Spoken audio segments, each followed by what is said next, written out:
Baik, bismillahirrahmanirrahim. Assalamualaikum warahmatullahi wabarakatuh. Perkenalkan, nama saya Nur Divin Syam, selaku sebagai anggota dari kelompok 1, akan membahas materi mengenai hak hiar.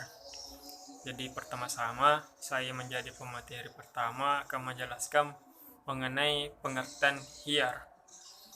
Kita ketahui, kita sebagai manusia ini pasti memiliki atau ingin memenuhi kebutuhan, baik itu kebutuhan rohani maupun kebutuhan jasmani. Dari terkhusus kebutuhan jasmani, kita sebagai manusia pasti memerlukan yang namanya makan atau minum, bahkan kebutuhan-kebutuhan lain seperti pakaian, tempat tinggal, dan sebagainya. Untuk memenuhi kebutuhan-kebutuhan tersebut, tentunya kita melakukan sebuah kegiatan yang berhubungan dengan sesama manusia ataupun sesama alam, dan dalam fikih ini disebut dengan muamalah. Dan salah satu dari bagian muamalah itu adalah jual beli, dan dalam jual beli ada yang disebut dengan khiyar, dan khiyar inilah yang akan saya jelaskan terlebih dahulu. Dari segi bahasa atau etimologi, kata khiyar ini dapat diartikan sebagai memilih atau pilihan, sedangkan dari segi istilah atau terminologi diartikan sebagai memilih di antara dua pilihan, apakah melanjutkan ataupun mengurungkan. Jadi kurang lebih seperti itu. Adapun pengertian dari beberapa pendapat tokoh, misalnya dari Sayyid Sabiq yang berpendapat bahwa khiyar itu adalah mencari kebenaran, apakah ingin melanjutkan atau membatalkan. Kemudian dari M. Abdul Majid berpendapat bahwa khiyar itu adalah hak untuk memilih ataupun menentukan pilihan dalam jual beli, di mana apakah ia ingin meneruskan akad jual beli itu ataukah mengurungkan, seperti itu. Jadi bisa dikatakan bahwa khiyar ini biasanya terjadi dalam jual beli, dan kita sebagai manusia mungkin tidak disadari sering melakukan yang namanya khiyar ini. Misalnya ketika kita membeli sebuah baju di toko, dan setelah kita membeli sesampai di rumah, ternyata baju itu tidak muat di tubuh kita, di badan kita. Jadi kita akan berencana mengembalikan pakaian tersebut.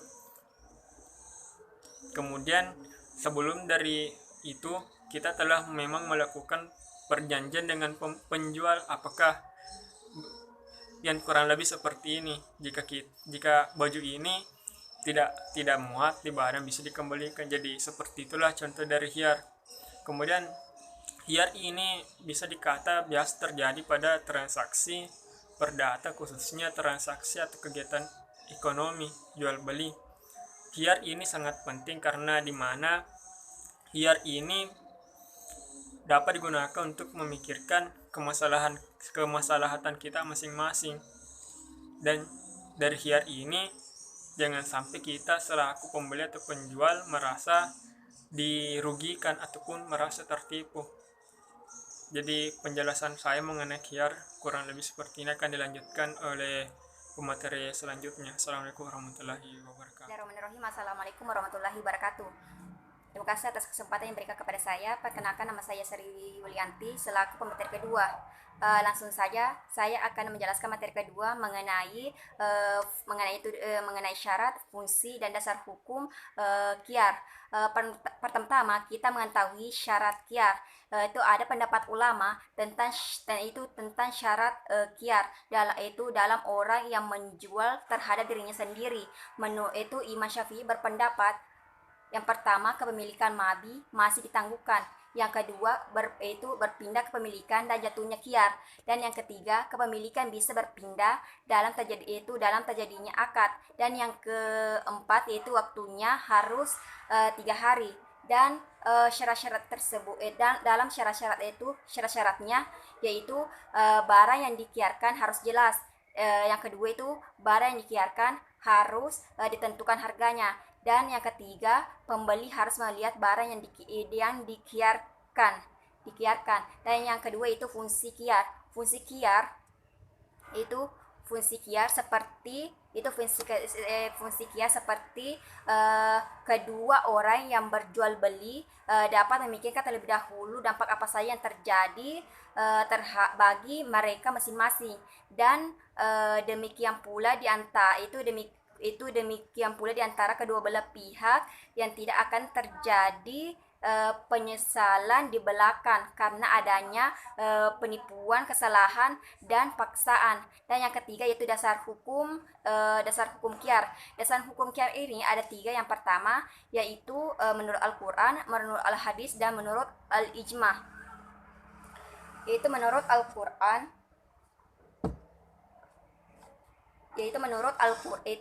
Al-Quran, surat An-Nisa ayat 29, yang itu auzubillahi minasyaitonirrajim, bismillahirrahmanirrahim, ya ayyuhalladzina amanu la taqulu amwalakum bainakum bil batili illa an takuna tijaratan antaradim minkum.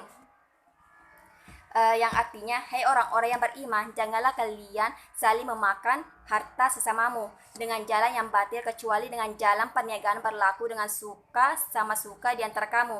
Dan yang kedua itu adalah hadis, di mana artinya yaitu 2 orang yang melakukan jual beli boleh melakukan kiar selama belum berpisah jika keduanya benar dan jelas. Itu adalah hadis, di mana artinya yaitu 2 orang yang melakukan jual beli boleh melakukan kiar selama belum berpisah jika keduanya benar dan jelas, maka keduanya diberkahi dalam jual beli mereka. Jika mereka menyembunyikan dan berdusta, maka akan dimusnahkan keberkahan jual beli mereka. Itu hadis riwayat Bukhari Muslim. Dan yang ketiga yaitu ijma ulama.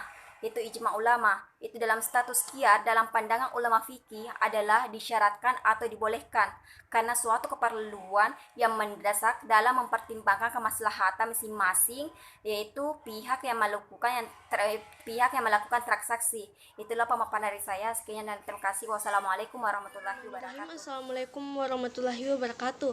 Perkenalkan, nama saya Devi Wideningsi. Di sini saya akan melanjutkan pembahasan materi dari pemateri sebelumnya. Adapun pembahasan yang ketiga yaitu macam-macam kiar. Baik, langsung saja. Kiar itu ada yang bersumber dari syarah seperti kiar majelis, aib, dan ruqyah. Selain itu ada juga kiar yang bersumber dari kedua belah pihak yang berakad seperti kiar syarat dan tasyin. Berikut ini adapun pengertian yang akan saya jelaskan. Yang pertama itu pengertian dari kiar majelis, yaitu hak pilih dari kedua belah pihak yang berakad untuk membatalkan akad selama keduanya masih berada dalam majelis akad atau berada di ruangan toko dan belum berpisah badan. Artinya, transaksi baru dianggap sah apabila kedua belah pihak yang melakukan akad telah berpisah badan atau salah satunya di antara mereka telah melakukan pilihan untuk menjual dan atau untuk membeli. Kiar seperti ini hanya berlaku dalam transaksi yang bersifat mengikat kedua belah pihak yang melakukan transaksi seperti jual beli dan sewa menyewa. Jadi, salah satu yang berakad tergesa-gesa dalam ijab atau kabul. Setelah itu, tampak adanya kepentingan yang menurut dibatalkannya pelaksanaan akad. Oleh karena itu, syariat mencari jalan baginya untuk ia dapat memperoleh hak yang mungkin hilang dengan tergesa-gesa tadi. Bukhari dan Muslim meriwayatkan dari Hakim bin Hazam bahwa Rasulullah SAW bersabda, melakukan jual beli boleh melakukan kiar selama belum berpisah. Jika keduanya benar dan jelas, maka keduanya diberkahi dalam jual beli mereka. Jika mereka menyembunyikan dan berdusta, maka akan dimusnahkanlah keberkahan jual beli mereka. Hadis riwayat Bukhari dan Muslim. Artinya, bagi tiap-tiap pihak dari kedua belah pihak ini mempunyai hak antara melanjutkan atau membatalkan selama keduanya belum berpisah secara fisik. Dalam kaitan pengertian, berpisah dinilai sesuai dengan situasi dan kondisinya. Di rumah yang kecil, dihitung sejak salah seorang keluar. Di rumah yang besar, sejak berpindahnya seorang dari tempat duduk kira-kira 2 atau 3 langkah. Jika keduanya bangkit dan pergi bersama-sama, maka pengertian berpisah belum ada. Selanjutnya yang kedua yaitu adalah kiar aib, yaitu hak untuk membatalkan atau melangsungkan jual beli bagi kedua belah pihak yang berakad. Apabila terdapat suatu cacat pada objek yang diperjualbelikan dan cacat itu tidak diketahui pemiliknya ketika akad berlangsung. Misalnya, seorang membeli 1 kg telur Satu butir di antaranya telah busuk, atau ketika telur dipecahkan telah menjadi anak ayam. Hal ini sebelumnya tidak diketahui baik oleh penjual maupun pembeli. Dan seperti ini, menurut para pakar ahli fikih, ditetapkan hak kiar bagi pembeli. Jadi dalam kiar, aib itu apabila terdapat bukti cacat pada barang yang dibelinya, pembeli dapat mengembalikan barang tersebut dengan meminta ganti barang yang baik atau kembali barang dan uang. Baiklah, hanya itu yang dapat saya sampaikan. Lebih dan kurangnya mohon dimaafkan. Assalamualaikum warahmatullahi wabarakatuh. Di sini saya akan melanjutkan materi dari pemateri sebelumnya, yaitu macam-macam hiyar dan juga hikmah dari hiyar. Yang keempat itu hiyar syarat, yaitu hiyar hak atau hak pilih yang dijadikan syarat oleh keduanya, pembeli dan penjual, atau salah satu dari keduanya sewaktu terjadi akad untuk meneruskan atau membatalkan akad tersebut agar dipertimbangkan setelah sekian hari. Lama syarat yang diminta paling lama 3 hari. Contoh dari hiyar syarat ini yaitu seseorang berkata, saya jual mobil ini dengan harga 100 juta rupiah dengan syarat boleh memilih selama 3 hari. Dalam kaitannya ini Rasulullah SAW bersabda, kamu boleh hiyar memilih pada setiap benua yang telah dibeli selama 3 hari 3 malam. Hadis riwayat Baihaqi. Artinya, jual beli dapat dilangsungkan dan dinyatakan sah apabila mereka berdua telah berpisah, kecuali apabila disyaratkan oleh salah satu kedua belah pihak atau kedua-duanya adanya syarat dalam masa tertentu. Dan yang kelima, ihyar ta'yin, yaitu hak pilih bagi pembeli dalam menentukan barang yang berbeda kualitas dalam jual beli. Contoh pembelian keramik, ada yang berkualitas super KW1 dan yang berkualitas sedang KW2. Akan tetapi pembeli tidak mengetahui secara pasti yang mana yang keramik yang berkualitas super dan yang mana keramik yang berkualitas sedang. Untuk menentukan pilihan itu, ia memerlukan pakar keramik dan arsitek. Akan tetapi jumhur ulama fikih tidak menerima keabsahan khiyar ta'yin yang dikemukakan oleh ulama Hanafiyah ini. Alasan mereka dalam akad jual beli ada ketentuan bahwa barang yang diperdagangkan harus jelas baik kualitas maupun kuantitasnya. Ulama Hanafiyah yang membolehkan khiyar ta'yin mengemukakan 3 syarat untuk sahnya khiyar ini, yaitu yang pertama, pilihan dilakukan terhadap barang sejenis yang berbeda kualitas dan sifatnya. Yang kedua, barang itu berbeda sifat dan lainnya. Yang ketiga, tenggang waktu untuk khiyar ta'yin itu harus ditentukan, yaitu menurut Imam Abu Hanifah tidak boleh lebih dari 3 hari. Hikmah dari khiyar. Di antara hikmah khiyar sebagai berikut. Yang pertama, khiyar dapat membuat akad jual beli berlangsung menurut prinsip-prinsip Islam, yaitu suka sama suka antara penjual dan pembeli. Yang kedua, mendidik masyarakat agar berhati-hati dalam melakukan akad jual beli, sehingga pembeli mendapatkan barang dagangan yang baik atau benar-benar disukainya. Yang ketiga, penjual tidak semena-mena menjual barangnya kepada pembeli dan mendidiknya agar bersikap jujur dalam menjelaskan kualitas dan kuantitas barangnya tersebut. Yang keempat, terhindar dari unsur-unsur penipuan, baik dari pihak penjual maupun pembeli, karena ada kehati-hatian dalam proses jual beli tersebut.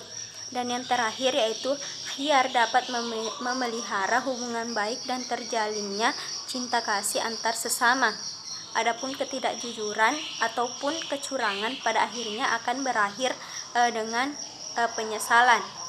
Dan penyesalan di salah satu pihak biasanya dapat mengarah kepada kemarahan, kedengkian, dendam, dan akibat Imam Abu Hanifah tidak boleh lebih dari 3 hari. Hikmah dari khiyar.